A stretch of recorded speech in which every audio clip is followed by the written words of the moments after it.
ఇప్పుడు వస్తున్నారు అభివృద్ధి మేము చేస్తాం ఢిల్లీలో అంతగా చేస్తామంటే. మీకు ఏదైనా సమస్య వచ్చిందంటే నేరుగా నా ఇంటికాడికి వస్తా అంటారు.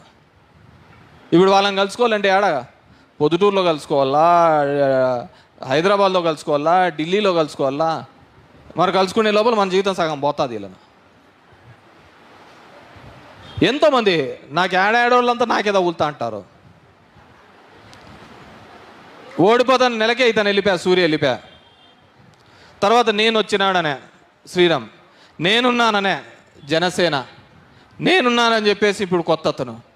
నాకేం కర్మ పెట్టారు? అయ్యో మీరు ఎవడుకున్నారు? మీరందరూ మీకు మీ పార్టీలకు ఉండొచ్చేమో, కానీ నేను మాత్రం మా ధర్మవరం నియోజక ప్రజలకు మాత్రం నేను తోడుగా ఉన్నానని చెప్పేసి ఈ సందర్భంగా తెలుసు. జెండాలు ఎన్నైనా రావచ్చు, దాని రంగులు ఎన్నైనా ఉండొచ్చు, అది పసుపు కావచ్చు, కాషాయం కావచ్చు, నీలి కావచ్చు, ఎరుపు కావచ్చు, ఏదైనా కావచ్చు. మీరు జెండాలు జత కడితే మేలు అనుకుంటున్నారు. నేను ప్రజల గుండెల్లో ఉంటేనే వస్తుందని చెప్పేసి నేను నమ్ముతున్నాను. మీరు కదా కుర్చీ ఇవ్వాల్సింది.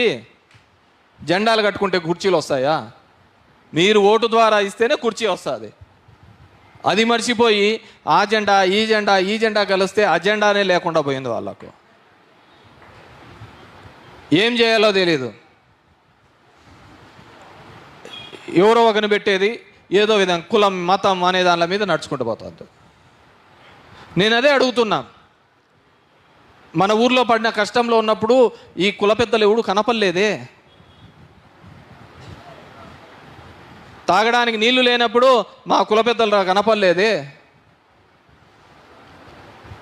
ఈరోజు జరుగుతున్న అభివృద్ధిలో కావచ్చు, సంక్షేమంలో కావచ్చు, మీ అందరి యొక్క భాగస్వామ్యం కావాలి, మీ అందరి యొక్క అండదండలు కావాలి.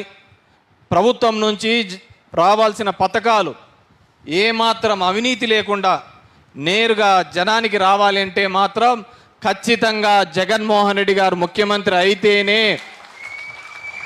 మనలాంటి పేద కుటుంబాలన్నీ కూడా బాగుపడతాయని, వాటికి ఒక నమ్మకంగా తోడుగా వైఎస్ఆర్ కాంగ్రెస్ పార్టీ మీకు ఉంటుందని చెప్పేసి తెలియజేసుకుంటూ, ఒకటి గుర్తుపెట్టుకోండి, సైకిల్ షెడ్డులో ఉండాలా, గ్లాసు సింకులో ఉండాలా, ఫ్యాన్ ఇంట్లో ఉండాలా.